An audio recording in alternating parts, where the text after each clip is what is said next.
శ్రీమాత్రే నమః. వరలక్ష్మి వ్రతం చేసిన తర్వాత ఉద్యాపన ఒక రోజుకు కానీ 3 రోజులకు కానీ 5 రోజులకు కానీ చేస్తూ ఉంటారు. ఉద్యాపన రోజు మనం పెట్టుకున్నటువంటి వినాయకుడిని తీసి మంగళసూత్రాలకు కానీ మొహానికి కానీ పెట్టుకోవచ్చు, లేదా నీళ్ళల్లో కూడా కలిపేసి మొక్కలకు కానీ నీళ్ళల్లో కానీ వేసుకోవచ్చు.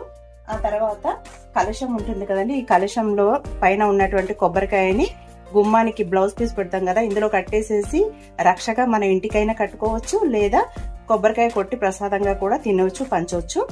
ఇక ఇందులో ఉన్నటువంటి కలశంలో ఉన్నటువంటి నీళ్లను మొక్కకు కానీ, తులసి మొక్కకు కానీ, మామూలు మొక్కల్లో కానీ, తొక్కని ప్లేసులలో కానీ కొన్ని నీళ్ళల్లో కూడా వేసుకోవచ్చు. గుమ్మాల మీద కూడా చల్లుకుంటూ ఉంటారు.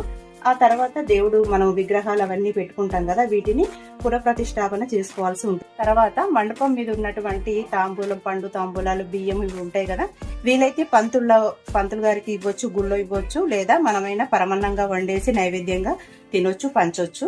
అమ్మవారికి చేసినటువంటి కుంకుమ రోజు ధరించినట్లయితే మంచి శుభ ఫలితాలు కలుగుతాయి. అలాగే ఏదైనా పని మీద వెళ్ళినప్పుడు మనం అష్టాత్తరాలతో చేసుకున్నటువంటి అక్షింతలను కూడా చల్లుకోవటం వల్ల మనకు శుభ ఫలితాలు కలుగుతాయి.